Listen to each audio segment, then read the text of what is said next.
सभी को प्रणाम।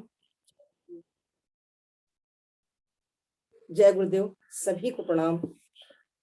प्रज्ञापन भाग 2 मानव से महामानव कैसे बने, इसी संदर्भ में हम लोग जो है महामानव बनने के लिए ये यहाँ पे चर्चा हो रही है कि महामानव कैसे बनी जाए। और इस संदर्भ में हम लोगों ने दीदी के माध्यम से इसके पहले बहुत कुछ जाना है। धर्म विवेचन को जाना है, सत्य विवेक को जाना है, संयमशीलता कर्तव्य परायणता को जाना है, अनुशासन अनुबंध को जाना है और सौजन्य और पराक्रम को जाना है। आज हम लोग जो है आगे पढ़ेंगे श्लोक नंबर 60 से। और इसमें सबसे पहले हम लोग लेते हैं कि टीका को और प्रज्ञा पुराण को प्रणाम करते हुए मैं आगे बढ़ती हूँ। यहाँ पे श्लोक नंबर 60 में यह बताया गया कि आशा और विश्वास की शक्ति बल कौशल और साधन की संपदा से भी अधिक है। यहाँ आशा और विश्वास की शक्ति को जो है बहुत ही महत्व दिया गया है। बल कौशल और साधन की संपदा से अधिक है, यह भी बताया गया है। जो सुखी रहना चाहता हो, उन्नतिशील बनना चाहता हो, उसे चाहिए कि पुरुषार्थी रहे, साहस अपनाए और श्रमशील बने, मन को प्रस्तुत प्रयोजनों में लगाए रहें, उसे इधर उधर न भटकने दें। यह ज्ञान हम लोग को हमेशा मिलता है और इस चंद्रायन व्रत के माध्यम से भी यही बात हम लोग को बताई जा रही है कि मन को हम लोग इधर उधर भटकने न दें और तभी जब जाकर के हम लोग अपने काम को पूरा कर पाएंगे। निराशा हो जाना मनुष्य जीवन का सबसे बड़ा अभिशाप है। महामानव सदैव ही इससे बचने की शिक्षा देते रहते हैं। निराश व्यक्ति के लिए बड़े कार्य करना संभव नहीं होता। वैसे ही जैसे कि कल मैं निराश हो गई थी और ये मेरे लिए बहुत ही खराब था, क्योंकि निराश होने से ही शक्ति क्षीण हो जाती है। लेकिन उसी निराश मन से कहीं न कहीं दीदियों के आश्रय से मुझे आशा जगी और मैं फिर से अपने पूर्ण अवस्था में आ गई कि नहीं, मुझे कल तो यह मौका मिल ही जाएगा। तो आगे इसी उदाहरण के साथ में हम लोग चट्टान की उपाख्यान की जो है एक प्रकरण लेते हैं। नामिक ने चट्टान से पूछा कि तुम पर चारों ओर से आघात लग रहे हैं, फिर भी तुम निराश नहीं हो। और तब चट्टान की आत्मा धीरे से बोली कि तात, निराशा और मृत्यु दोनों एक ही वस्तु के उभय पृष्ठ है। हम निराश हो गए होते तो एक क्षण सही दूर से आए अतिथियों को विश्राम देने, उनका स्वागत करने से वंचित रह जाते। यह चट्टान का उपाख्यान इतना बढ़िया है कि इतना ज्यादा उसको चोट लगने के बाद भी वो कह रहा है कि मैं निराश इसलिए नहीं होता हूँ, ना ही मैं अपने को मृत्यु प्राप्त करता हूँ, क्योंकि अगर मैं ऐसा कर लेता तो जो दूर से आए हुए पथिक हैं उनको मैं विश्राम का सुख कैसे दे पाता। उसने अपने मन में निराशा को बिल्कुल भी जन्म नहीं दिया और चट्टान जो है इस बात को कह करके हम लोगों के मन के भी निराशा को दूर किया है। कल जैसे ही इसको मैंने एक बार रात में देखा तो मुझे लगा कि शायद निराशा से आशा की ओर बढ़ने की यही लाइन है और यही प्रक्रिया है। आगे की लेते हैं हम लोग कि जीत हमारी होगी। निराशा के ऊपर ये भी है, आत्मविश्वास से बड़ी कोई शक्ति नहीं है, वह असंभव भी संभव कर दिखाती है। जापान का प्रसिद्ध सेनापति नोबुनागा कम सैनिकों व थोड़े साधनों से ही अपने समर्थ विरोधियों के छक्के छुड़ा देने के लिए प्रख्यात था। वह अपने साथियों का मनोबल बढ़ाए रखने की कला में बहुत कुशल था। एक बार थोड़े सैनिकों का मनोबल बढ़ाने के लिए उसने एक तरकीब निकाली। देवता के मंदिर में उन्हें लेकर के गया और सिक्के उछाल करके देवता की इच्छा सिद्ध करने लगा। सिक्के चित्त पड़े तो जीत, पट पड़े तो हार समझी जाती थी। सिक्के 3 बार उछाले गए, तीनों ही बार चित्त पड़े। सभी हर्ष से नाचने लगे, तालियां बजते हुए चिल्लाने लगे, जीत जीत जीत। लड़ाई लड़ी गई। 4 गुनी अधिक संख्या वाले विपक्ष को उन बहादुरों ने तोड़ मड़ोड़ कर रख दिया और विजय का डंका बजाते हुए वापस लौटे। अभिनंदन समारोह में नोबुनागा ने उसे सैनिकों की नहीं, उनके मनोबल की विजय बताई और रहस्य खोलते हुए वे सिक्के दिखाए जो उछाले गए थे। वे इस चतुरता के साथ ढाले गए थे कि दोनों ओर से वही मार्का था जो चित्त कहा जाता था। तो यहाँ पे जो है नोबुनागा ने जो है सैनिकों की उनकी जीत का कारण मनोबल को बताया। तो सही बात है, हम सिक्के उछाल के कुछ प्रमाणित नहीं कर सकते। मनोबल हमारा बहुत बड़ा जो है शक्ति है। मनोबल, छोटी सी सेना के साथ में मनोबल बढ़ा करके उसने जीत हासिल की और सिक्के उछाल करके बड़े जो सैनिक के सेना थे उनको भी कोई जीत नहीं हुई, जो कि खाली मनोबल बढ़ाने से अपने छोटे से सेना को लेकर के उन्होंने इस जीत को हासिल किया। तो इसमें हमें ये समझ में आता है कि जो है मनोबल ही सारी हमारे जीवन की यात्रा है। अगर मनोबल टूट जाती है तब हम निराश हो जाते हैं। यहाँ निराश के ऊपर बहुत सारी का उदाहरण दिए गए हैं। आगे हम चलते हैं, एक कहानी और है, कायर कहीं का। इसमें और देखते हैं कि हमारे मनोबल के ऊपर क्या दिया गया है, निराशा के ऊपर। दफ्तर के बड़े बाबू बदहवास स्थिति में घर लौटे तो उनकी पत्नी ने पूछा कि क्या हुआ, इतने हैरान कैसे हैं? बाबू ने कहा, रास्ते में एक बदमाश से पाला पड़ गया। उसने मेरी कोट, जूता, चश्मा, पेन और बटुआ सब कुछ छीन लिया। पत्नी ने आश्चर्य से पूछा, तुम्हारे पास तो पिस्तौल भी था, उसका क्या हुआ? बाबू बोला, भाग्य ही कहो कि बदमाश की नजर उस पर नहीं पड़ी, नहीं तो उसे कब छोड़ने वाला था वह। मनुष्य के अंतःकरण में जो महाशक्ति निवास करती है उसका नाम है आत्मविश्वास। उसकी शक्ति अपौरुषेय मानी गई है। तो कायर जो है अगर होता तो जो है वो उसको वो भी दे देता, लेकिन वह आत्म शक्ति से काम किया और अपने बाबू ने अपनी जो है पिस्तौल को अपने पास रखे रहे। उन्होंने जो भी मांगा वो सब दे दिए। इस तरीके से ये पता चलता है कि अपने को बचाने के लिए, निराशा से निकलने के लिए कायरता को आगे ना आने दें और जो है आत्मशक्ति से, आत्मविश्वास से काम करें। आगे एक कहानी है कि अजय आत्मविश्वास। भयंकर तूफान से गैलीलो झील का पानी बासों ऊंचा छलकने लगा। यानी कि जो गैलीलो झील का पानी था वो बहुत ऊंचा छलक रहा था। जो कि नावें चल रही थी वे बुरी तरह से थरथराने लगी। लहरों का पानी भीतर पहुंचने लगा तो यात्रियों के भय का जो है, यात्री भय से कांपने लगे। तो यहाँ पे लिखा है, यात्रियों के भय का पारावार न रहा, वे घबराने लगे। एक नाविक एक कोने में कोई व्यक्ति निर्द्वंद सोया पड़ा था। साथियों ने उन्हें जगाया और जग करके उसने तूफान को ध्यानपूर्वक देखा और फिर साथियों से पूछा कि आखिर इससे डरने की क्या बात है? तूफान भी आते हैं और मनुष्य मरते भी हैं, उसमें क्या ऐसी अनहोनी बात है जो आप लोग इतनी बुरी तरह से हड़बड़ा रहे हैं? तभी उसका उत्तर सुन करके सभी उसके उत्तर सुन करके अवाक रह गए। निर्द्वंद व्यक्ति ने कहा, जो कि बिल्कुल एकदम शांत भाव से बैठा था, उसने कहा कि विश्वास की शक्ति तूफान से बड़ी होती है। तुम विश्वास क्यों नहीं करते कि यह तूफान क्षण भर बंद हो जाएगी, क्षण भर में बंद हो जाएगा? और भयभीत यात्रियों के उत्तर की प्रतीक्षा किए बिना उस अलमस्त ने आंखें बंद की और अपने भीतर की झील में उतर कर कहा, शांत हो जा मूर्ख। तूफान तुरंत शांत हो गया। सहमे हुए नटखट बच्चे की तरह तूफान रुक गया। नाव का हिलना बंद हुआ तो यात्रियों ने चैन की सांस ली। अब उस अलमस्त यात्री ने जीसस क्राइस्ट के साथियों से पूछा, दोस्तों, विश्वास बड़ा है? तूफान को तुमने उससे भी बड़ा क्यों मान लिया था? दुष्ट से दुष्ट व्यक्ति और भयंकरतम परिस्थितियां भी आत्मविश्वासी का कुछ नहीं बिगाड़ सकती। वह तो मृत्यु शैया में भी निर्द्वंद शयन करता है। यहाँ पर वह जो साहसी व्यक्ति था, जो नाव में एक किनारे बैठा था, उसके ऊपर पानी के उछाल का, यानी कि समुद्र जब उफान पे थी तो उस उफान को उसके ऊपर कोई प्रभाव न पड़ा।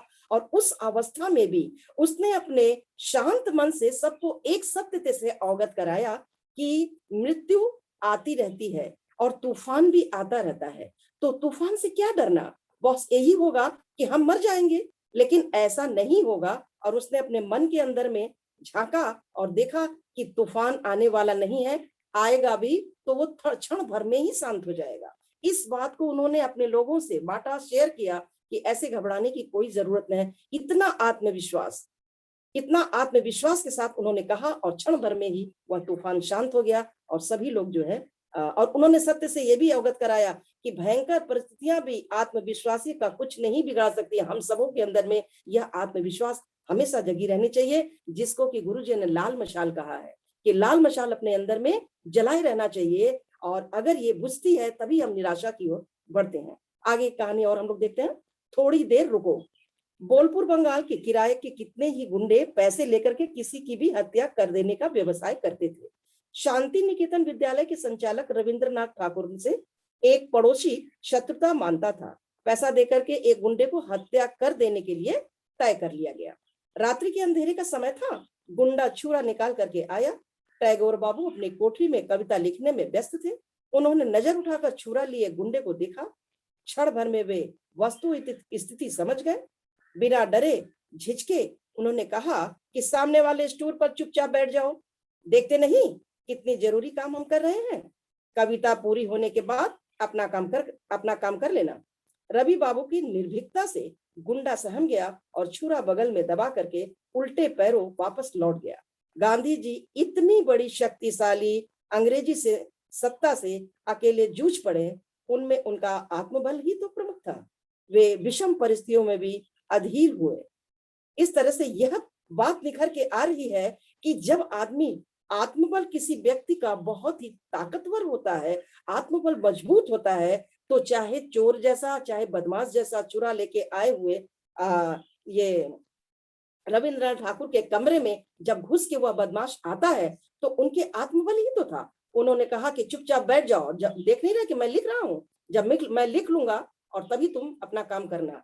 तो इस तरीके से उनके विश्वास के साथ कहे हुए इस शब्द का उसके ऊपर यह प्रभाव पड़ता है कि वह उल्टे पैर चला जाता है। और इसी के उदाहरण में उन्होंने गांधी जी का बताया है कि गांधी जी आत्मबल के कारण ही इतनी बड़ी जो है काम करके चले गए। उन्होंने अंग्रेजी सत्ता से अकेली ही जूझा था और उनके साथ में इसी उनके आत्मबल के कारण ही जनता उनके साथ होली थी और इतना बड़ा देश को जीत का कारण गांधी जी बने हैं कि आज हम लोग स्वतंत्र भारत में रह रहे हैं।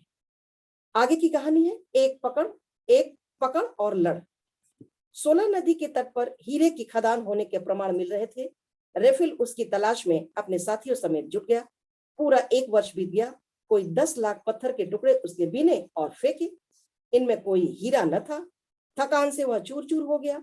जो पास में था वह भी उसी प्रयास में चुक गया। काम बंद करने और वापस लौट चलने का निश्चय किया। लौटने की तैयारी होने लगी तो भी रेफिल चलते समय तक प्रयास करता रहा। मन यही कहता एक पकड़ और लड़ ले, यानी उस जिस चीज की खोज उन्हें थी कि एक और मिल जाता तो मैं अपना जो है सफलता प्राप्त कर लेता। एक दांव और लगावे। एक दांव लगाने की बात उनके मन में चल रही थी कि इतनी देर से मैं प्रयत्न कर रहा हूं, कुछ हो नहीं रहा है। लौटने के निश्चित दिन से 1 दिन पूर्व ही एक बड़ा सा हीरा उनके हाथ लगी। बाजार में वह $2 लाख में बिका। नए उत्साह में उसने नया सरंजाम जुटाया और सोलन नदी के तट का नए सिरे से सर्वेक्षण किया। ढेरों हीरे मिले और वह विख्यात धनाढ्य बन गया। रेफिल के दफ्तर पर साइन बोर्ड की तरफ अक्षर लिखे थे, निराशा के क्षणों में भी सोचते रहे कि एक पकड़ और लड़ेंगे। ऐसी और यही बात जो है एक पकड़ और लड़ेंगे में ये जो व्यक्ति थे, इन्होंने 10 लाख पत्थर जो है चुन चुके थे, लेकिन उन्हें कोई हीरा मिला नहीं था। लेकिन उन्होंने हिम्मत नहीं हारी। यहाँ बात चल रही है कि निराश न होना, हिम्मत ना होना, ना हारना। उन्होंने हिम्मत नहीं पाई और अंत में चलते चलते उन्हें एक हीरा मिल गया जिसका दाम $2 लाख था और उन्होंने उसको जो है बेच करके उससे पूरी अपनी व्यवस्था की। और उसके बाद नदी के तट का नए सिरे से जब उन्होंने सर्वेक्षण किया तो उन्हें ढेरों हीरे मिले और वह धनाढ्य हो गए। इसके बाद जो है यह बात सामने निकल करके आती है कि अगर हमें हीरा चाहिए, वैसे ही जैसे आज हम अपना स्वाध्याय कर रहे हैं और इस 1 महीने का कल्प कर रहे हैं, तो हम लोग वही कंकड़ बिरने के बराबर एक एक पल अपने को स्वाध्याय में डुबो रहे हैं और उसमें से हीरा बिनने जैसा काम कर रहे हैं और हमें हीरा अंत में मिल जाएगा। अगर यह विश्वास रहेगा तो निश्चित ही हमें गुरुदेव के दर्शन भी मिलेंगे और मनचाही इच्छा भी पूरी होगी। यहाँ पे एक पकड़ और लड़ ले। हम लोग एक एक मंत्र को पकड़े और उससे लड़ते रहे, जीवन के साथ संघर्ष करते रहे, आत्मा को बढ़ाने की, आत्म विकास करने के प्रयत्न में आगे बढ़े। यही शिक्षा इस एक पकड़ एक लड़ से मिलती है। आगे चलते हैं। ब्रिटिश का राणा सांगा। इंग्लैंड का वेल्स बचपन से ही बहुत दुबला पतला था, पर हिम्मत देखते बनती थी। सिपाही से वह सेनापति हुआ। उसने ऐसे मोर्चे जीते जिनकी सफलता की किसी को आशा नहीं। एक लड़ाई में उसका दाहिना हाथ चला गया तो भी उसने हिम्मत नहीं हारी। दूसरे मोर्चे में एक आंख चली गई। सरकार उसे अपाहिजों की पेंशन देना चाहती थी, पर उसने लेने से इनकार कर दिया। अगले मोर्चे पर वह पहले से भी अधिक उत्साह से लड़ने गया और कहता रहा कि हाथ और आंख से लड़ाई नहीं लड़ी जाती, इसके लिए सूझबूझ वाला दिमाग और हिम्मत वाला कलेजा चाहिए। सो वे दोनों चीजें मेरे पास है। फिर लड़ाई में जीतने में क्या शंका। सभी परिस्थितियों में इतनी सफलता प्राप्त करने वालों में वेल्स का नाम सेना के इतिहास में अनुपम है। उन्हें ब्रिटिश का राणा सांगा कहा जाता है। कायर एक बार जीता और बार बार मरता है, पर आत्मविश्वासी एक बार जन्म लेता है, एक ही बार मरता है। अब देखिए यहाँ पे कि ब्रिटिश का राणा सांगा कहने के पीछे उनके साथ इतनी बड़ी कि उनकी हाथ भी एक कटी और दूसरी भी हाथ कटी, इसके बाद भी आंख भी चली गई, लेकिन उनका यह विश्वास था कि ना हाथ से ना आंख से लड़ाई लड़ी जाती है, लड़ाई आत्मा की जो है ताकत से लड़ी जाती है। और वही उन्होंने कर दिखाया, जिसके कारण कि उनको, और उन्होंने बाद में ये भी कहा कि आत्मविश्वासी एक बार जन्म लेता है और एक ही बार मरता है? कायर तो बार बार जीता है और बार बार मरता है। इससे हमें यह बात समझ में आती है कि निराशा कहीं पर भी उनके अंग में था ही नहीं। पूरी शरीर पूरी आत्मा उनकी जागृत थी और उन्होंने रास्ते में आए बाधा, हाथ कटना, आंख का जाना, उन्होंने बाधा नहीं बनने दिया। उन्होंने कहा कि विश्वासी एक बार जन्म लेता है और एक ही बार मरता है, यानी मृत्यु जब होगी तो पूर्ण रूप से होगी। जब तक यह शरीर में जान है और तब तक मैं लड़ता रहूंगा। यही बात इंदिरा गांधी जी ने अंत में अपने अंतिम समय में जब उन्होंने मद्रास में भाषण दिया था, तो उन्होंने यही बात कहा था कि मेरे खून का एक एक कतरा अगर इस देश के लिए काम आ जाए तो मैं अपने खून का कतरा देने को तैयार हूं। और इसी के बाद बम ब्लास्ट हुआ था और उनका शरीर उड़ गया था। तो यह बात जो है सामने आती है कि राणा सांगा कैसे बने, उन्होंने किस तरीके से हिम्मत से अपना काम किया। आगे कहानी और है कि मौत से भी जीता। जर्मनी का जनरल रोमेल अनेक लड़ाइयां ऐसे जीता कि लोग उसे चमत्कारी जादूगर कहते थे। अफ्रीका में उसे अंग्रेजी सेना से मुकाबला करना पड़ा। अंग्रेजों की शक्ति 10 गुनी होते हुए भी उन्हें 500 मील पीछे हटने और भारी पराजय का मुंह देखने के लिए विवश कर दिया। कठिन से कठिन मोर्चे पर रोमेल को भेजा गया और वह वहां जीत कर आया। रोमेल बहुत बड़े जो है कि सेना के अंश थे और वो उनका नाम और भी सैनिक थे वो रोमेल। और रोमेल के आगे भी कहानी बहुत अच्छी किताबों में लिखी हुई है उनकी, बहुत हिम्मत वाले थे। सैनिकों में जोश भरने की उनमें अद्भुत क्षमता थी। एक मोर्चे पर उसके सिर के 3 टुकड़े हो गए। डॉक्टरों ने बचने की आशा छोड़ दी, तो भी वह अपने मनोबल के सहारे मौत को परास्त कर जीवित हो गया। इतना ही नहीं, इसके बाद भी उसने कई मोर्चे जीते। मृत्यु आत्मविश्वासी की मुट्ठी में रहती है। यह निर्भय स्थिति प्राप्त कर लेना सबसे बड़ा पुरुषार्थ है। इसे महामानव ही प्रत्यक्ष दिखा सकते हैं, जनसाधारण नहीं। अब यहाँ बात आती है कि मौत से कैसे वो आदमी जीतता है। और ये जो बात कही जा रही है रोमेल की, रोमेल एक सैनिक थे और बहुत ही इनकी आत्मशक्ति जो है इतना ज्यादा थी, ये इतने निर्भीक थे कि अपनी छोटी सी टुकड़े को लेकर के भी यह आगे बढ़ते जाते थे और हमेशा अपने सैनिकों में जोश ही भरते थे। और ये जोश भरने की क्षमता उनमें इतनी अद्भुत थी कि आज वही काम हमारी किरण दीदी, हमारी जो है कि ये वंदना दीदी, हमारी पूर्णिमा दीदी, हम सैनिकों में जो जोश भर रही हैं, ये तो बिल्कुल जो है सराहनीय है। और यही जोश है कि हम बहनों को आगे बढ़ने का एक रास्ता मिल रहा है। नहीं तो इस तरीके से आकर के सब लोग सुबह के समय में मिल करके सब लोग सवेरे व्यस्त रहता है, लेकिन ये जोश ही तो है कि जो हम लोग इस तरीके से ज्ञान को प्राप्त कर रहे हैं, अनवरत जुड़ रहे हैं। तो ये जोश भरना एक सैनिक का काम वो लोग कर रही हैं, एक प्रेरक का काम कर रही हैं, ये बहुत बड़ी बात है। इसी तरीके से इस कहानी में भी जो है उन्होंने सैनिक को, राफेल को बताया कि राफेल अपने जो है कि सैनिक को जोश के माध्यम से ही आगे बढ़ाते थे। और उनके जो है जबकि उनके सिर के एक उसमें लड़ाई में उनके सिर के टुकड़े हो गए थे, लेकिन उसके बाद भी जब वो ठीक हो गए तो फिर भी वो आकर के सारे सैनिकों को लड़ाई में अपने विरोधी पक्ष को परास्त भी किए और सैनिकों में हिम्मत भी भरी और इसके बाद भी मोर्चे जीत गए वो। तो मृत्यु आत्मविश्वासी की मुट्ठी में रहता है और यह निर्भय स्थिति प्राप्त कर लेना सबसे बड़ा पुरुषार्थ है। जो पुरुषार्थ है वो निर्भय होकर के करने के लिए यहाँ पे जो उदाहरण दिया गया है बहुत ही सराहनीय और बहुत ही महत्वपूर्ण है। इसी तरीके से हर आदमी को काम करना चाहिए कि बिल्कुल डरना नहीं, निराश नहीं होना। जैसा कि कल मैं थोड़ी देर के लिए निराश हुई थी, लेकिन ये सैनिक बनकर के हमारी दीदियां आई हैं और बहुत ही हमारा जो है आगे हमें प्रेरणा दी है। और तुरंत मैं पलटी। जी, हारने के बाद जैसे ही हम अपने निराशा को छोड़ करके और आशा की तरफ बढ़ते हैं, वही एक कदम निराशा हमें आशा की तरफ बढ़ाती है और तुरंत जो है बात जीत की तरफ हमारी कदम बढ़ जाती है। यही बात यहाँ पे दर्शाई गई है। आगे चलते हैं हम लोग। विष निर्विष, और यह कहानी भी बहुत अच्छी है। पौधों को संवेदनशील सिद्ध करने वाले जगदीश चंद्र बसु अपने प्रतिपादन को सही सिद्ध करने के लिए इंग्लैंड गए। उनका प्रदर्शन वैज्ञानिकों की भरी सभा में होने वाला था। एक पौधे को इंजेक्शन लगाकर वे उस विष के कारण पौधे पर होने वाला प्रतिक्रिया सिद्ध करना चाहते थे। इंजेक्शन लगाया गया पर पौधों को कुछ नहीं हुआ, वह जैसे का तैसा बना रहा। इस पर आत्मविश्वासी वसु ने कहा कि यदि पौधे पर यह इंजेक्शन काम नहीं कर सकता तो मेरे ऊपर भी नहीं करेगा। यह कह करके उसी तरह की दूसरी सुई अपनी बाह में लगा ली। सभी स्तब्ध थे। जहर का इंजेक्शन लगाने पर क्या दुर्गति हो सकती है, यह हम सभी जानते हैं। वसु को भी कुछ नहीं हुआ। इस पर इंजेक्शन की जांच पड़ताल की गई तो पता चला कि गलती से विष के स्थान पर निर्विष इंजेक्शन का प्रयोग हो गया, यानी कि उसमें इंजेक्शन में विष नहीं था, वो डिस्टिल वाटर रहा होगा या तो कोई प्लेन इंजेक्शन रहा होगा। तो दूसरी बार सही सुई लगाई गई, पौधे पर तत्काल प्रतिक्रिया हुई, यानी दूसरी बार विष की इंजेक्शन लगाई गई तो पौधे पर तत्काल उसका असर पड़ा, पौधा सूख गया होगा, मुरझा गया होगा।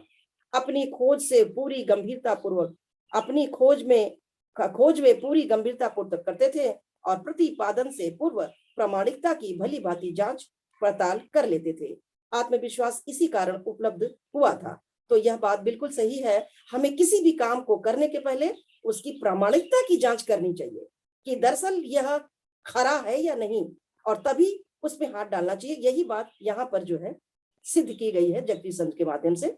यह तथ्य मात्र पढ़ लेना पर्याप्त नहीं, वरन इन्हें जीवन यात्रा में धैर्य पूर्वक अपनाना और अभ्यास करना भी आवश्यक होता है। तब कहीं वे संस्कार बनते हैं और अगले जन्मों में जन्मजात पूंजी के रूप में परमात्मा के उपहार जैसी अनायास ही प्राप्त हो जाते हैं।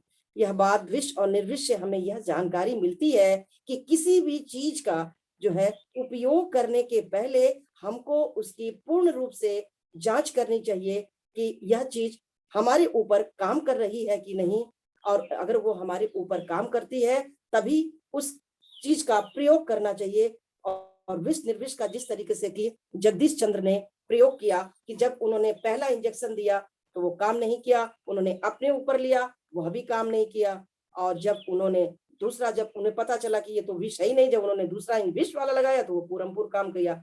तो उसी के परिप्रेक्ष्य में ये कहा जा रहा है कि यह तथ्य मात्र पढ़ लेना पर्याप्त नहीं है कि हमने विष लगाया तो क्या प्रभाव पड़ा और विष नहीं लगाया, प्लेन लगाया तो क्या प्रभाव पड़ा। प्रभाव ये पड़ता है कि जीवन यात्रा में हमें धैर्य पूर्वक अपनाना चाहिए।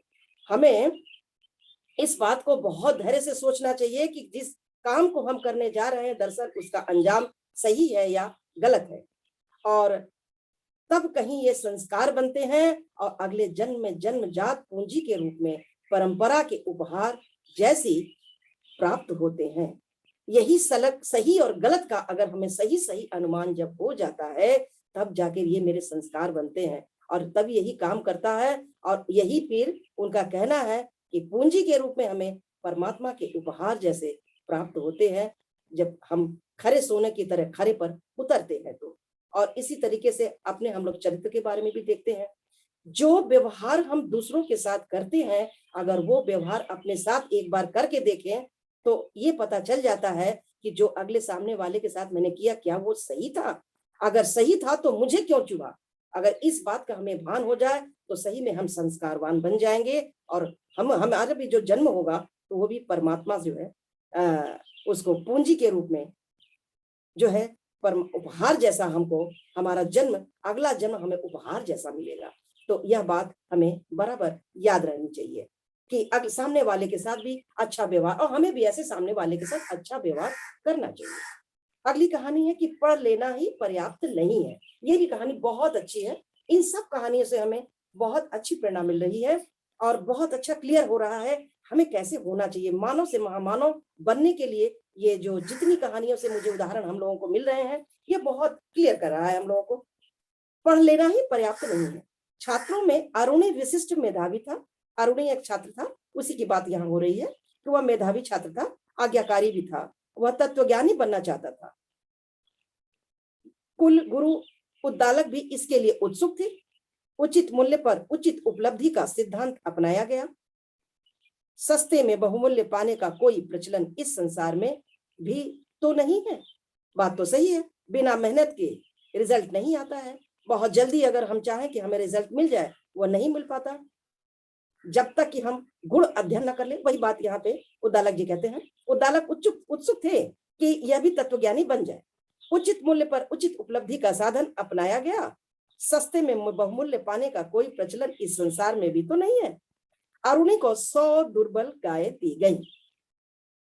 कहा कि उन्हें 1000 तक बढ़ाए और तगड़ी करके दिखाए।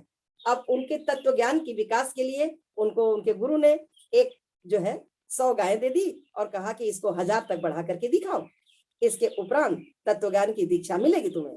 अरुणी झुंड को लेकर के चल पड़ा, गायों के झुंड को लेकर के चल पड़ा। घास पानी की उपयुक्त जानकारी प्राप्त करता, झुंड को एक जगह से दूसरी जगह ले जाता, सुरक्षा का प्रबंध करता और आए दिन की समस्याओं से जूझता रहता। भाई गाय रखा है तो खाना है, उसका रहना है, उसका सोना है, गोबर उठाना है, हर तरीके से उसे चारा देना है, समय समय पर उसे जो है घुमाना फिराना है ताकि उसकी पेट भर जाए। और यही क्रम चलता रहा और 10 वर्ष में गौ 100 से बढ़ करके 1000 हो गई। झुंड को लेकर के वह गुरुकुल को वापस लौट आया। अरुणी के चेहरे पर ज्योतिर्मान ब्रह्मो तेजस उभरा हुआ देख करके आचार्य ने हर्ष व्यक्त किया। आचार्य जी खुशी से बोल रहे हैं और उनके पुरुषार्थ प्रयास की मुक्त कंठ से सराहना की। 100 गायों को जब अरुणी ने 1000 कर दिया, तब जो यहाँ पर आचार्य जी उसका मुक्त कंठ से सराहना करते हैं। कहते हैं कि कुछ ही दिन गुरु सानिध्य में रहकर वह अद्वितीय ब्रह्म ज्ञानी घोषित किया गया। लंबे समय से ग्रंथ पारायण में निरत छात्रों ने कुछ समय में अरुणी को विजयी घोषित किए जाने के कारण पूछा तो कुलपति ने इतना ही कहा कि ज्ञान की पूर्णता अनुभव, अभ्यास, आदर्श को जीवन में घुला लेने पर ही उपलब्ध होती है। मात्र पठन पाठ उसके लिए पर्याप्त नहीं है।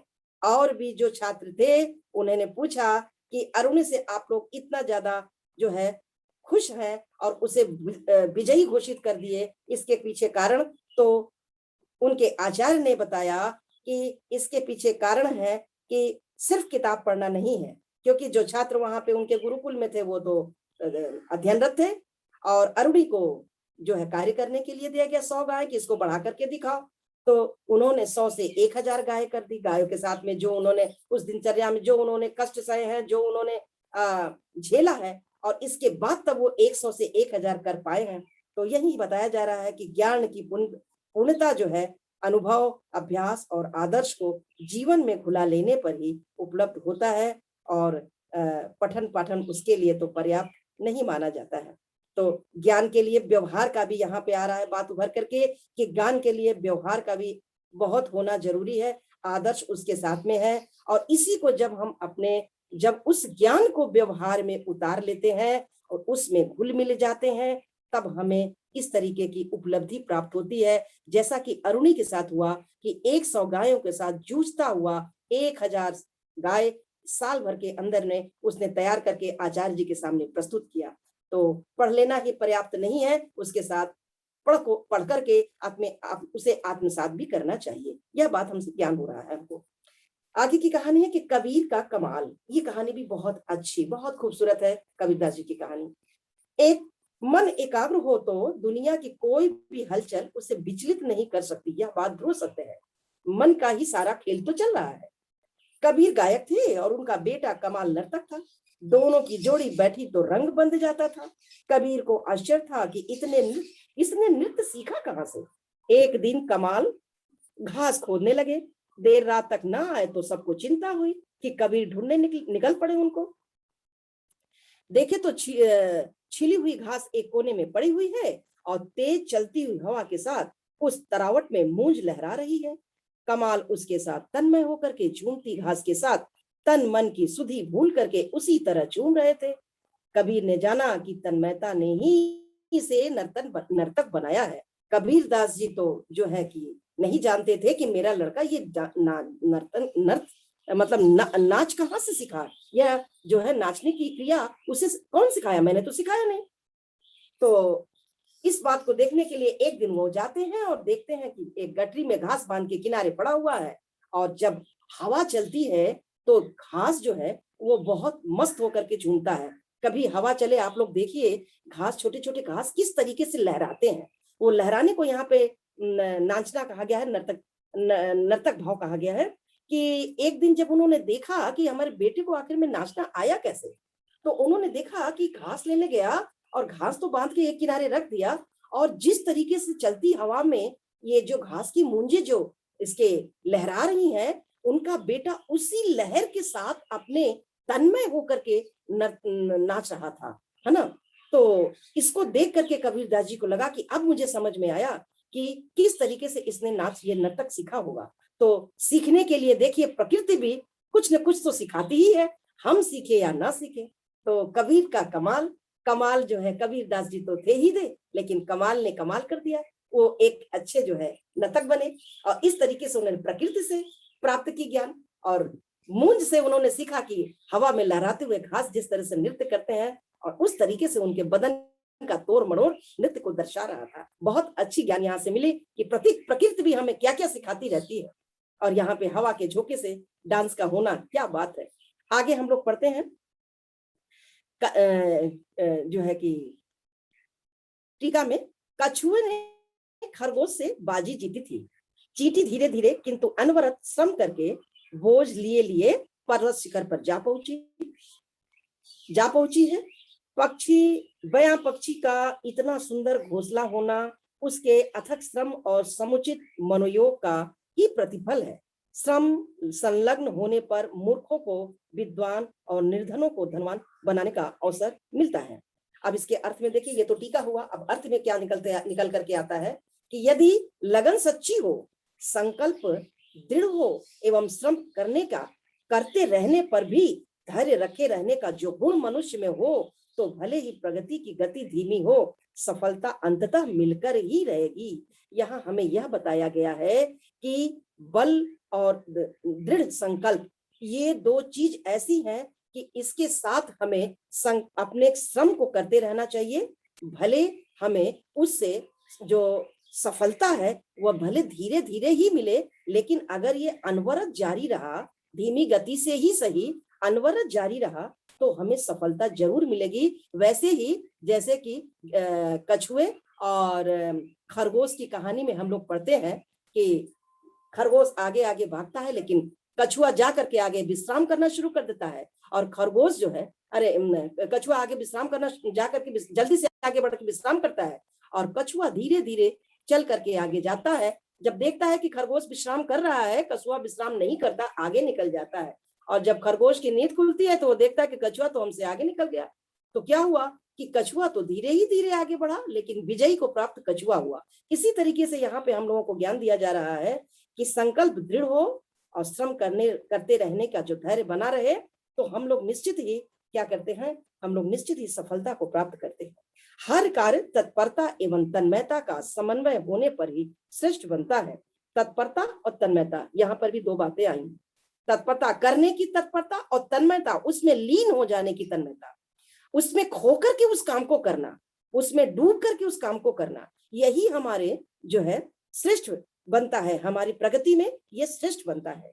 कारीगर, मूर्तिकार, चित्रकार सुंदर आकर्षक कृति तभी बना सकते हैं जब तनिक भी विचलित हुए बिना वे पूर्ण मन योग से उसमें लगे रहते हैं। तो चित्रकार हो या कारीगर हो, मूर्तिकार हो, ये लोग तो जो अपना काम करते हैं इसमें तो बिल्कुल तन्मय होकर के बनाते हैं, क्योंकि जरा सा भी मन भटका या जरा सा भी हाथ इधर उधर हुआ तो उनके मूर्ति में वो भाव, चित्रकारी में वो भाव नहीं दर्शा पाएंगे जो उन्हें दर्शा के दिखाना होता है। तो उनको तन्मय होकर के ये काम करना होता है। यही बात यहाँ समझाया गया कि जिस तरीके से कारीगर, मूर्तिकार, चित्रकार सुंदर आकर्षक कृति तभी बना सकते हैं जब तनिक भी विचलित हुए बिना वे पूर्ण मनोयोग से उनमें लगे रहते हैं। परीक्षा में सफलता इसी आधार पर मिलती है।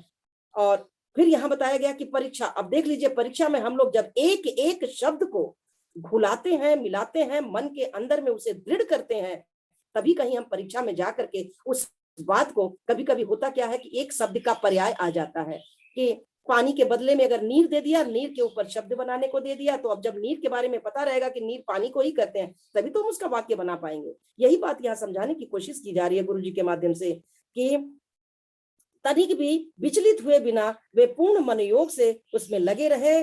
परीक्षा में सफलता इसी आधार पर मिलती है। व्यक्ति व्यक्ति के लिए एक से होते हुए भी परिणतियां भिन्न भिन्न इसलिए होती हैं कि एक ने उसमें अपने आप को पूरी तरह झोंक दिया और दूसरा किसी तरह टाल मटोल करता हुआ पूरा करता रहा।